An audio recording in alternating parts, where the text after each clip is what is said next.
The following interview is one of the most interesting you will ever hear. In this video, Shorty, the leader of the hacking group Random Acts of Violation, expounds on the extraordinary history of beating games at the highest level. This interview is the product of numerous hours of editing by myself and Shorty, not just for technical reasons, but also to make sure we didn't cross the line legally. For that reason, Shorty is talking in the abstract, expounds on various generic methods to beat MMO type games without going into specific plays. He also goes into unprecedented details about the structure and operation of Random Acts of Violation and the almost unbelievable financial potential of the value of his skills.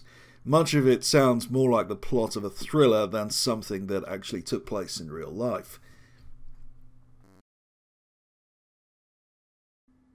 Could you tell us what happened with the formation of the Random Acts of Violation Discord community? The Random Acts of Violation Discord community was designed for one purpose. Essentially, my team decided that it was no longer worth investing most of our time into WoW. Essentially, we were branching off, and we were going to go work on other areas of interest. And it was going to consume a lot of our time. We didn't have the manpower to test everything we wanted, and we know that, you know, with every expansion there's so much more content that comes into play that it would just be too time consuming to really go into it. So we decided that if we were to somehow create a group, a community of a bunch of people who would then contribute all of that information, they could send it our way. We could have projects that we could run that wasn't of our finding, but still, you know, have a profit and just kind of have all that information flow through us.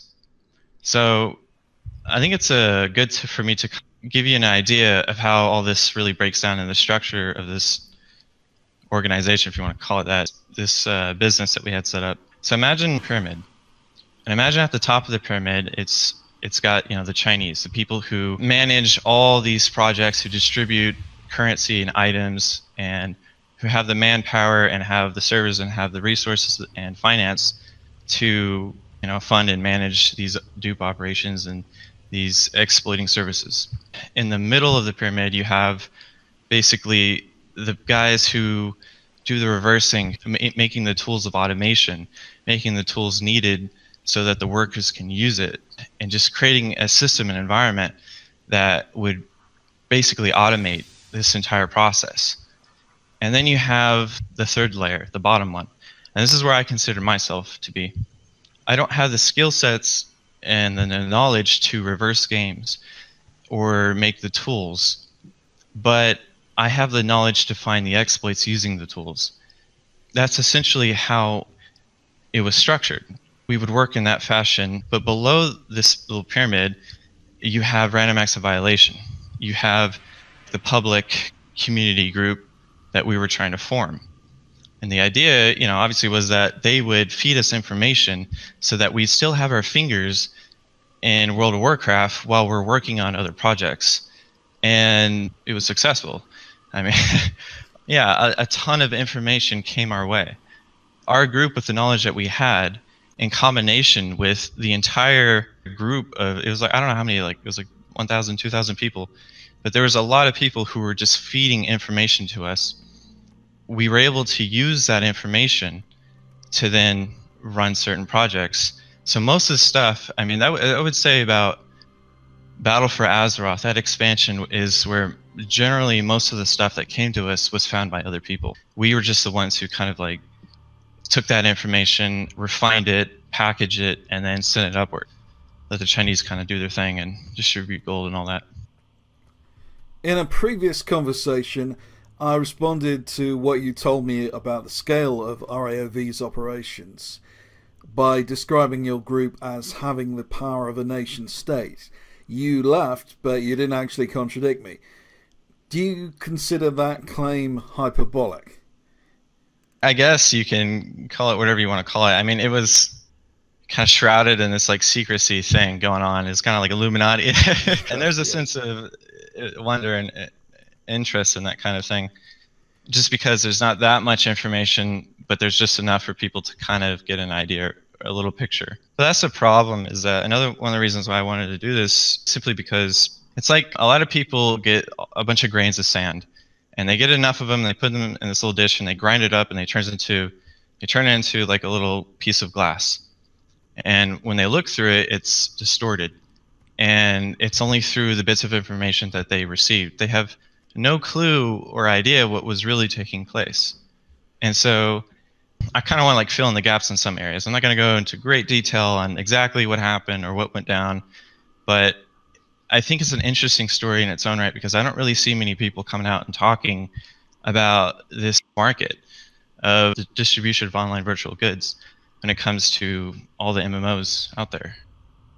Can you tell us more about the process of trading virtual goods for real cash?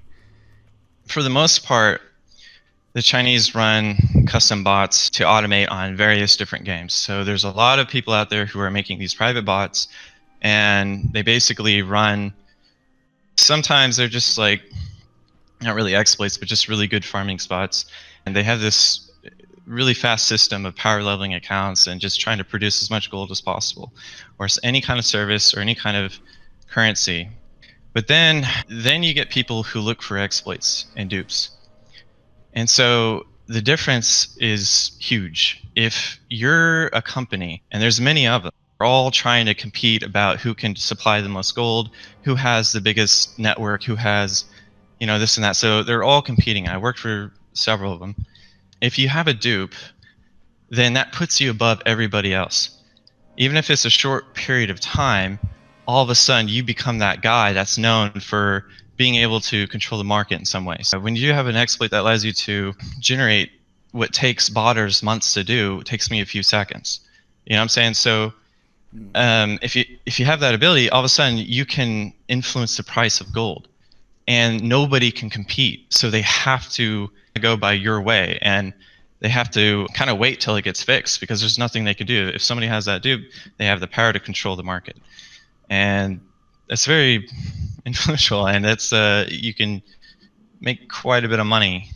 There are certain items in games that are worth a lot of money, and if you have the capability to duplicate those, that's kind of stands in its own category of virtual goods, because the main currency used in a game is heavily tracked, and one of those common things that's distributed throughout the game. But if you have the means to quite literally duplicate any item, or like produce any item at your fingertips, then the amount of money and profit that you could make is substantially increased, because you're no longer limited by what the daily demand is for the gold market. There is no limit of these rare items that you can sell, because everybody wants a stock of it. And the first people you can sell to are going to be all the farmers, and smaller companies are the smaller groups of people who are just running a business probably from their own house. They don't actually have a company and things like that. So you can sell a massive amounts of stuff to them, and they'll buy it for an insanely cheap price than what it's really worth, in hopes that they can quickly flip it. There's that method of going about it, or there's just a method of you sell it slowly, but for its actual value to people who are willing to pay a lot of money. And that way, something like that could go under the radar for a long time. Did you have a lot of connections with, I suppose, what we would call wholesalers? Yeah, so this whole journey that I went through, I worked with several different people. Like, the first guy I worked with was a middleman. So basically, he had the contacts to the huge suppliers who supplied to like all games, and they do a bunch of other crazy stuff, but we'll get into that later. Essentially, he had the contacts to the buyer, and I would feed information through the middleman, and it would go to that guy. But the middleman I was working for, the reason why I didn't like ditch him was because of his ambition to take over the market. That's what he kept saying, was like, we keep working together, and you keep producing results as you're doing, I will eventually be able to start up my own company, and with these exploits, we can take over. Once we build up enough, profit, basically, we would start buying gold and reselling it. So we buy low, sell high, as kind of like a means of, you know, keeping things stable. But when I come with a dupe operation, they would stop all that and then they would run the dupe. And then from there, we can influence the market and basically take over, Wow. you know, whatever game. Yeah. So your ambition was to take things as far as possible. Oh yeah, we had really big projects in the works. Essentially, we were designing new websites and new platforms that wouldn't just be games that we had exploits for, but we would also put a lot of money and investment into it that we would be buying low and selling high for all games. And we would have a kind of like a trading platform, a lot like what you see sometimes like Epic NPC, or there's a bunch of places online where you can like buy and sell accounts and just sell virtual goods. But we were in the works of designing something like that. With our exploits, we thought that we could probably do this. We could probably like take over a lot of markets. Nobody can compete a bot, you know, with an exploit. Can you tell me a little about the working relationships you had with members of RAOV over the years? You know, I was very selective in the people I invited, but that was a process that got more refined later down the road. In the beginning of this group, it was a very chaotic structure and unproductive structure. And I was kind of like the guy that was finding these exploits, and the people in the team were not really utilizing them to its fullest potential or had the same agenda as me. Would you say that you were driven? Extremely. Was there a particular play that you were especially proud of? I'm not sure I'm proud of anything that I've done. There's some things that are interesting, and you know, from coming from a security perspective, some of the methods that was used can be quite complex and interesting, and the results of those methods were great in what its potential was and what it could do. Yeah, from the perspective of the security side of things, very interesting, very intriguing. But what we used that information for was something that was of nefarious nature. So not necessarily something that you want to say you're proud of doing, but it was a means to meet an end. It means to meet a certain result, you know, and essentially that revolved around money. Can you explain your process when finding dupes or other significant plays in game? There's just so many tools that you can use, and what I mean by that is not necessarily like a third-party hacking tool, although that was used quite often. There are methods that you can do that are somewhat common knowledge, to be honest, like overflow exploits. A lot of times when I jump on a game, I just look for the basic, you know, low-hanging fruits. So you're going to find a lot of things, like you're going to find underflow values going to overflow certain things. You're going to look for async-based exploits, or like race conditions and session-based exploits, state-based exploits.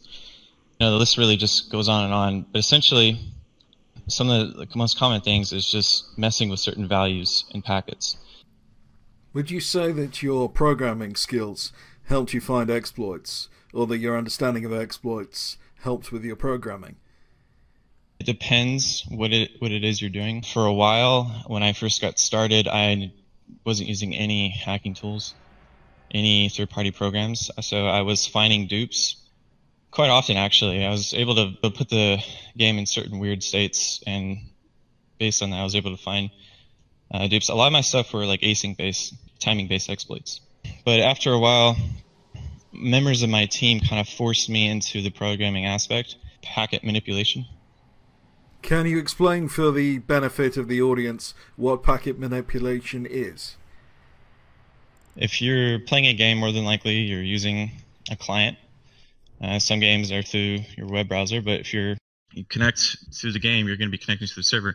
Information needs to be passed back and forth, and it's in the form of packet data. So just a bunch of hex data, sometimes encrypted and sometimes not encrypted. Just information that's passed back and forth. The idea is that you capture that information and you manipulate it as it leaves your client. And when it sends it to the server will then process that information. And if the server is scripted well enough, it will, either reject or accept, depending on the scenario. When you're in game, there's only so much you can do. It's very restricted.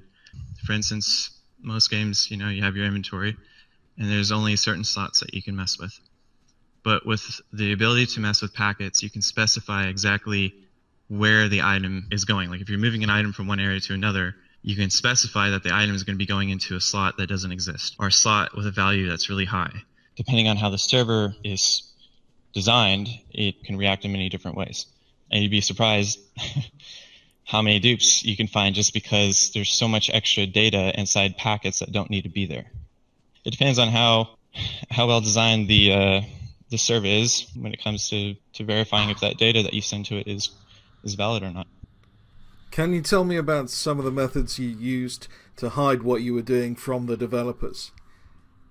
So basically, on top of finding dupes and exploits that were profitable, we had to come up with methods that we could move items or gold in a way that would not normally be tracked. So we would have to find entirely new exploits just to smuggle our duped goods from one area to another in a way that they wouldn't have some kind of statistic showing that there's all of a sudden an influx of items. Can you tell us how you came to work with the Chinese? Like I mentioned before, there was some information getting out there that we had dupes or that we had the ability to find them. So I started getting interesting contacts, like reaching out to me. Essentially, I came to the conclusion that these people had the means to really utilize my exploits.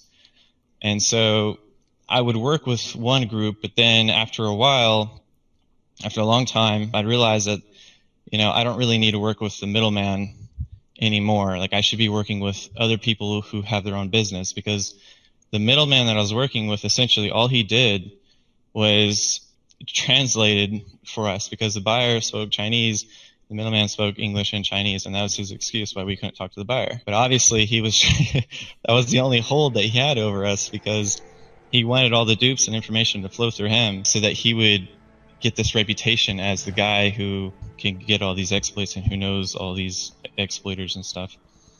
And anyways, it got to a point where we realized we were being ripped off quite extensively.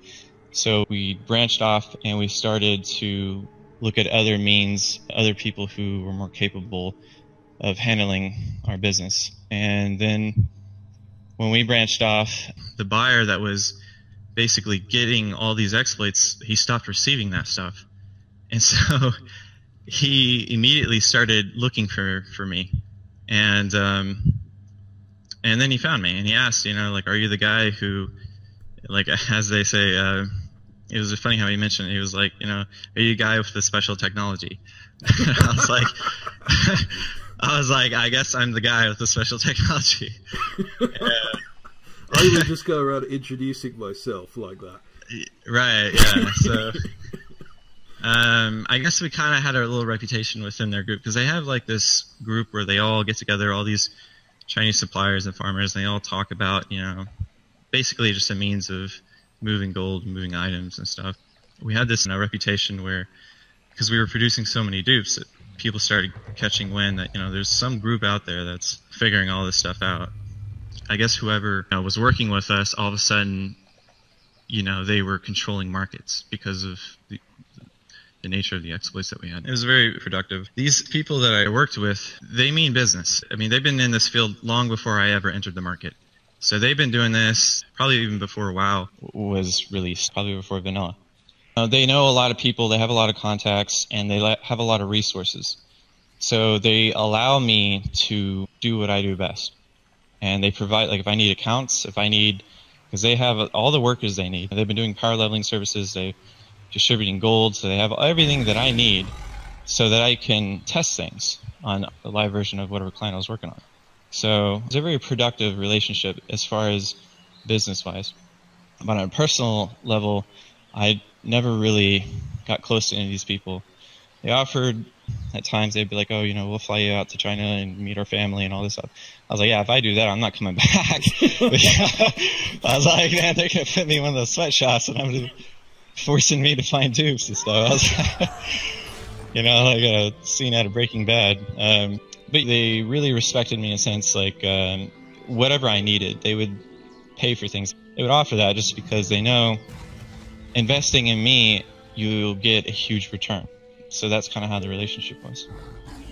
So is it the case that you didn't have any competition on the same level? No, I did have competition. This is an interesting story. So I would say from the time that I started finding dupes and working with the Chinese to about right before Legion was released, I was working with my own crew and I had my own contacts, but there is another group who I was constantly competing with. And what I mean by that is we were on the same level of finding exploits. And we were using the same concepts and methods. And the way we kind of knew about each other was, well, I was more public than just about anybody out here in this field. So they knew about me and they knew that I was running dupes and stuff. What happened was they had their own crew, they had their own contacts. They found out that one of the workers at their Chinese supplier was leaking some of their exploits and dupes. And so they didn't want to go through their contacts anymore. But they knew that I was in the field and I had contacts, so they wanted to go through mine. So they reached out to me and said, hey, you know, like we know we're competitors, but everybody kind of knows each other in this field. And so they're just like, hey, we got to do if we want to kind of run it with your team and your contacts. And so that's kind of how that relationship started between me and him and his group. But it turns out that, you know, after a while of negotiating, I asked information regarding their exploits that they want to run. And you don't want to give out too much information because, you know, talking to me, I'm probably going to figure it out, right? So they gave me bare minimum information so that I could estimate the cost of how much it would require to run this type of thing. And with little information they gave me, I think it was like 180,000 gold per hour. It was like Ricardo level 85 and Mists of Pandaria expansion. Wow. And based on those three things, I figured out what the dupe was. So, you know, I went to my team and I was like, dude, I just figured out his exploit. You know, my contact just got really upset at that point because, you know, here he is with this opportunity of these two dupe teams to work for him. And I mean, he didn't want to cause any problems. And well, anyways, the ego and just the thought process going on at that time, you know, I thought my team was all like the best out there. And I thought these guys are just lucky for figuring something out. You know, they weren't as good as us. And they thought the same thing about us. So I was like, you know, these guys are nothing. They can't figure things out like we can. This is just a one-time thing. So I convinced my contact, let's just run it behind their back because, you know, I figured it out and they're going to try to, you know, make money and they have leakers. So it's just better to just run it. And so we did that and they decided to also run it with, they went out and they found a new contact and then they started running it with them. And so here you have two teams using the same dupe on like every server. And my contact comes to me, somebody else is duping, and it's not ours. And so I was like, well, kill them. Get rid of them. And so their team brought in all these high-level characters, kind of like their bodyguards, around the dupe area. You got these two dupe teams, and they're just like, we're trying to dupe, and they're trying to dupe, and it's just this fiasco. It's just like this crazy thing going on. And, you know, being an exploiter, I'm thinking to myself, well, okay, you know, I'm an exploiter. I know some stuff, so let's just... I looked at my arsenal of things I could use to kind of like get rid of these guys. And we were doing a bunch of crazy stuff at that time. And yeah, it got fixed. So nobody really made any profit. So this rival group were using similar methods to you? This other group? Yeah, no, they were very like-minded. Okay, so we were competitors for a long time because a lot of exploits that I was running, I found out that somebody else was running. And I was pretty confident that nothing that I was using got leaked. And I knew there are other people out there who are able to find this stuff. Just a lot of them don't really make themselves public.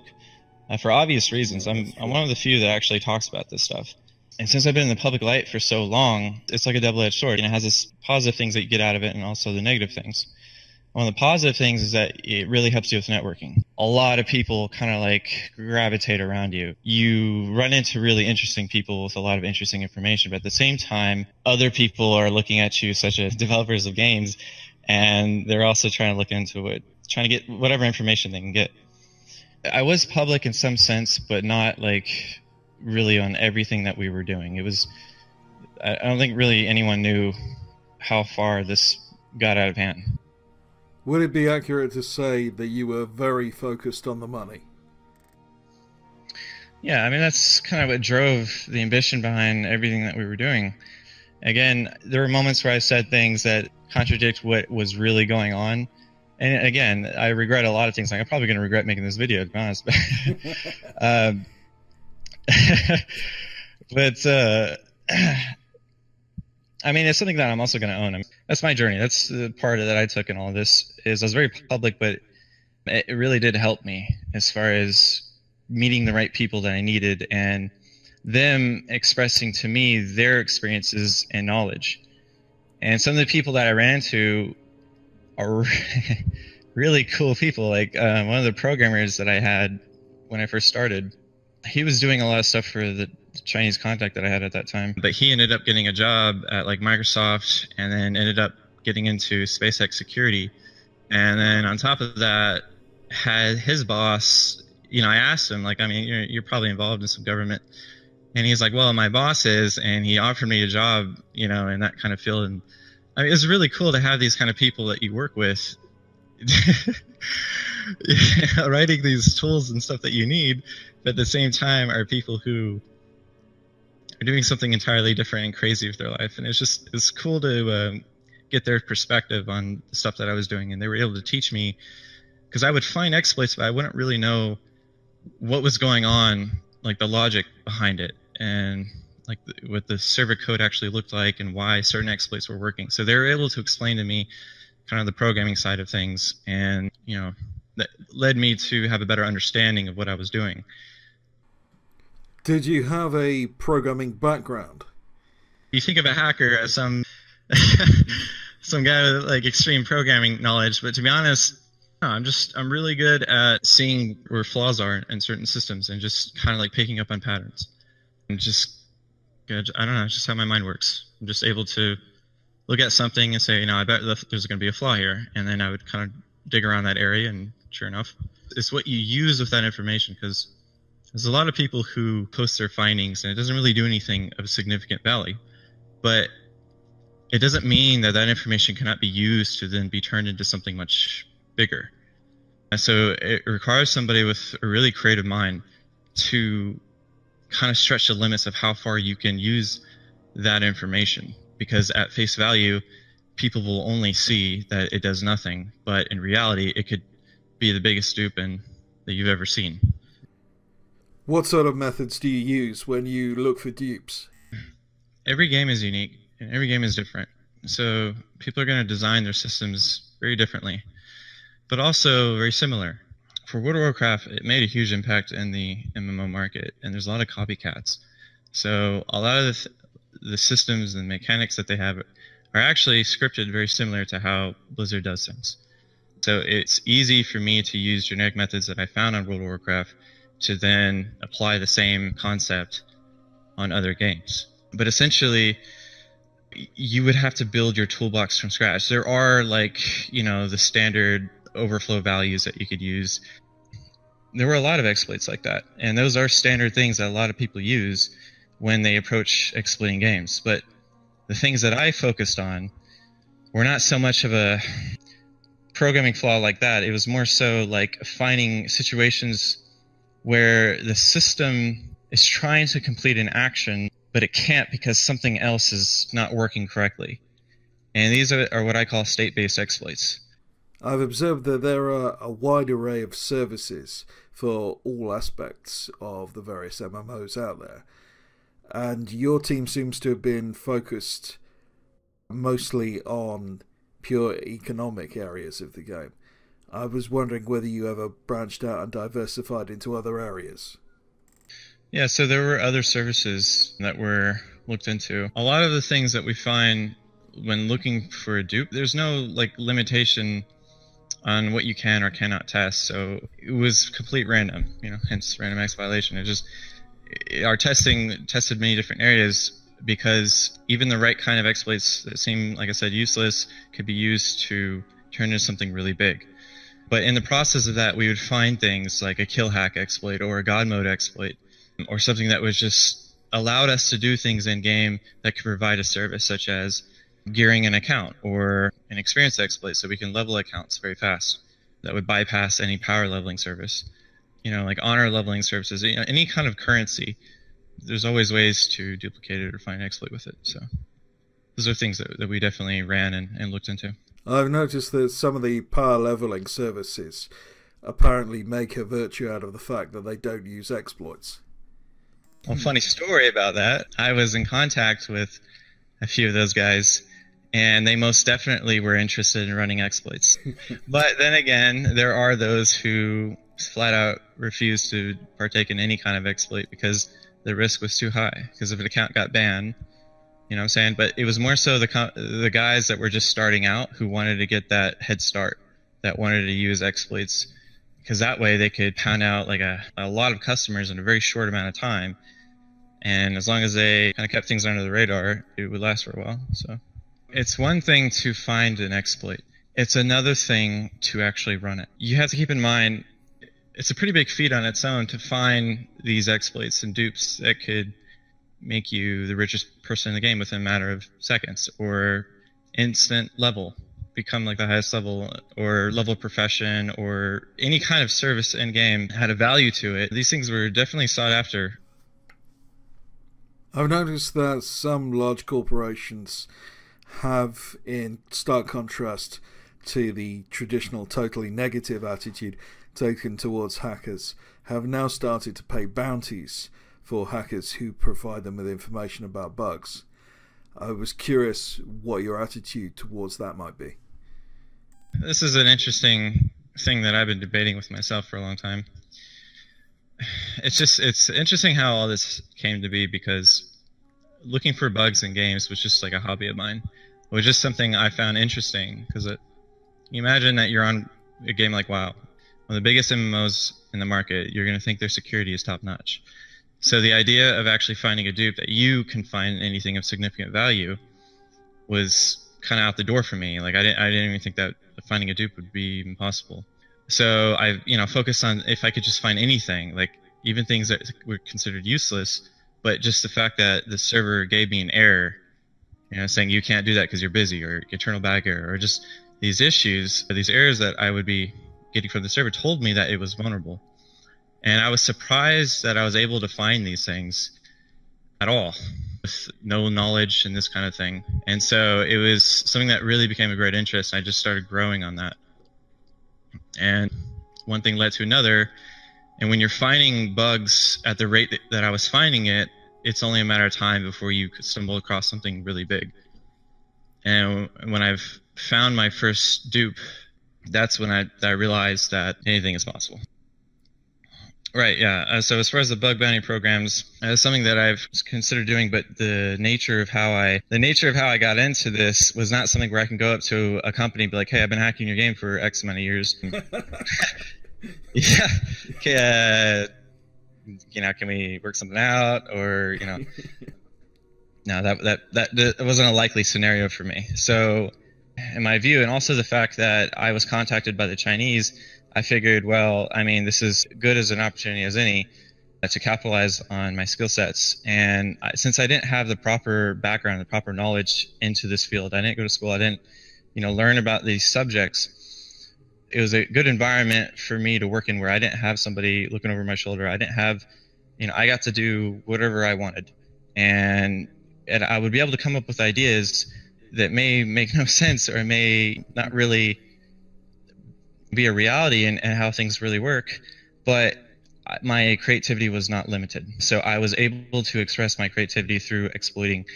And with that kind of freedom, I was able to learn in my own way. That's kind of how I figured out how to do the things I do. But then I thought about it, and I kind of, maybe later down the road, maybe I'll actually take the time to research this field a lot more, become more proficient. Did you ever think of becoming an actual programmer? Yeah, I mean, like, I'm constantly under pressure by people I work with and just, you know, associates of mine who are interested in the same field.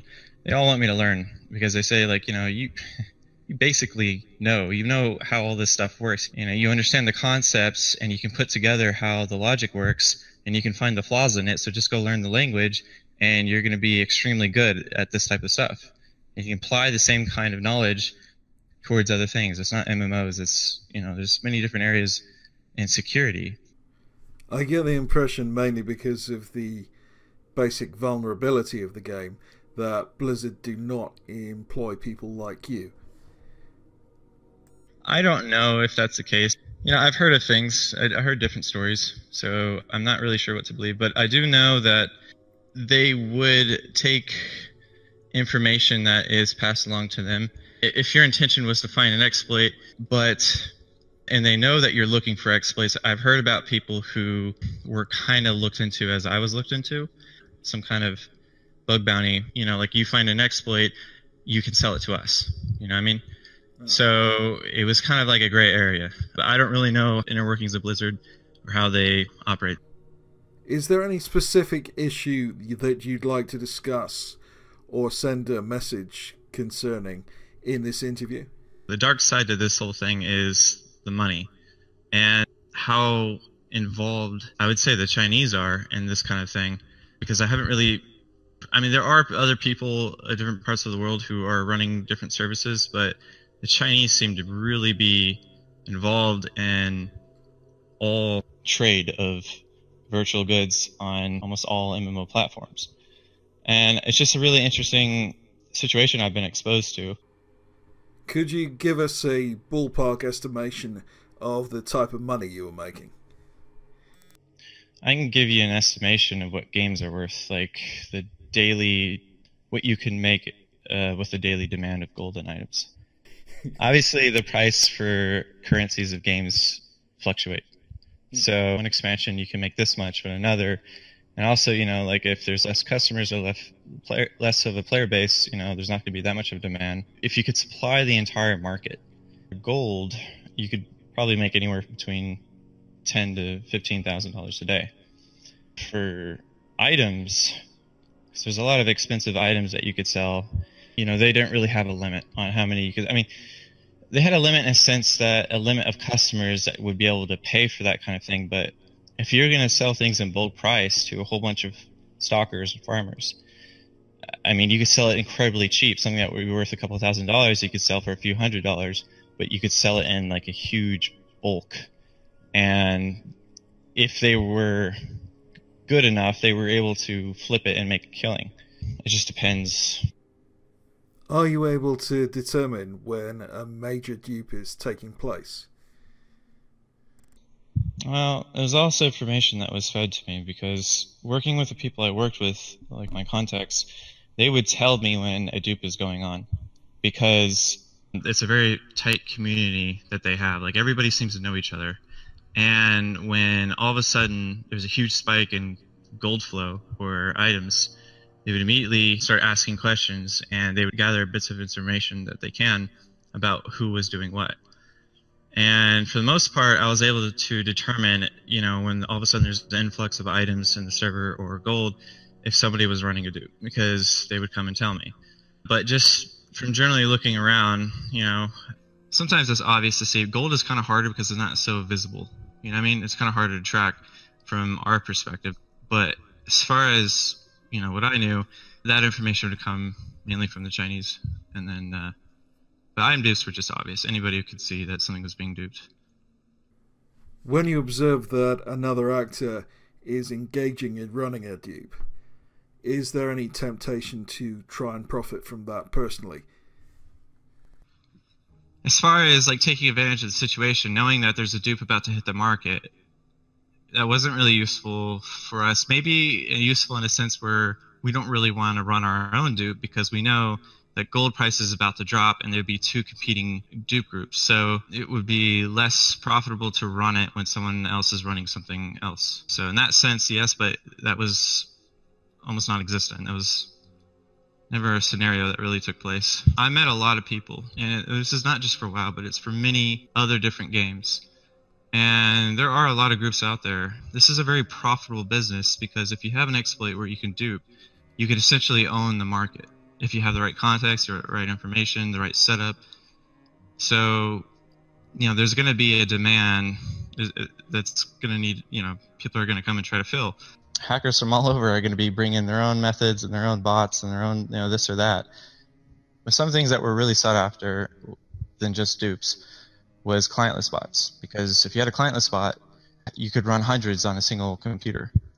And you have to imagine, the Chinese, they have a room full of servers and computers and stuff, but even that can only run so many, but if you have an endless supply, like on a single computer, you could run like an entire game of, dupe operations or bots or whatever that allows you to use all your other computers for other projects. I recall that in a previous conversation, I brought up this issue. And you mentioned that it wasn't a particularly useful piece of software as far as you were concerned, because the computing capacity you had available to you allowed you to do more or less everything that you wanted. And there seemed to me to be an apparent contradiction there. Could you clear that up? It depends of the type of situation. Like if you're going to run a bot and you need to run many accounts, not like a dupe operation. So for my operations, you only needed a few because of the nature of the exploit. But for botters, they need a lot of accounts because they can only reach a certain gold per hour, Yeah. But for my operations, it was a lot less because you could just duplicate entire instant gold cap. So your team wasn't involved in botting? My team was involved in some things, but obviously I was not the guy who was writing the software behind most of those things, but we were asked to do some things. Most of the stuff that we were asked to do was more of an exploitive nature, but then there was a more simple stuff like scanning auction houses and waiting for somebody to post something that was like of 1 copper because they're moving it from one account to another, and it would just take that really quick. So anything that was like completely undervalued, we would just instantly buy. And there were some things like that, but as far as like actually farming certain spots, that wasn't anything that we were involved in, unless it was abusing some kind of clever method. Did you ever discover methods that were unambiguously creative use of game mechanics, not exploits? That's essentially, everything that I do is a clever use of game mechanics.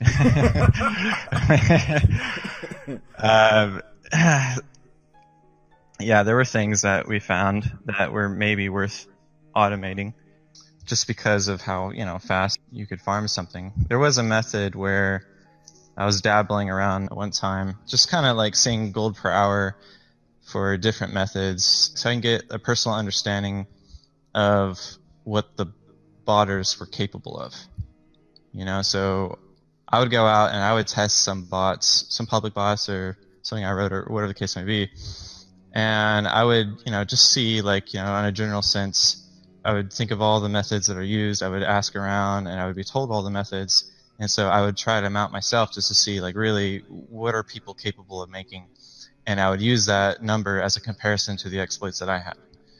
And most of the time, anything I ran with the Chinese, our methods were at the same level of what they could make, but or much higher. But the difference between my methods is that it would require a lot less. So they would need like the highest level accounts, they would need all this stuff. And a lot of the methods I would come up with that would be the same gold per hour as botters would probably use like a level 1. So, the requirements were a lot less. That means the cost was a lot less. As far as making money and running your own operation, there are many legitimate methods you could do in game. Whether or not they actually break the terms of service of the game you're playing, I couldn't say.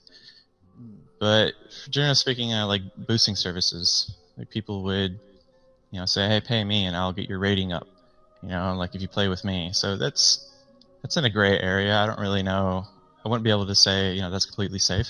I would think that they would not encourage that or allow that to go on. The gaming developers wouldn't really like that kind of scenario, because it encourages making money off of these services, and it would kind of like, people get more interested in what they could do probably, and then start getting into like hacks and bots and exploits. What was your average working day like? There's no set hour, so I work when I want to work, but at the same time, we work hard. So, some days I would work 10, 12 hours. Sometimes I would go all the way up into the next day. So I'd work a full 24 hours, but that was kind of rare. That was like very rare that I would pull like all-nighters, but we worked hard because we enjoyed what we do. Not because we were so motivated by the money, it's just because we actually do have a strong passion into learning and to discovering more and new interesting methods. Motivation for us is fueled by obviously the prospect of success and making money, but at the same time, the more we find things, the more we understand exploiting in a general sense.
And that concludes the interview.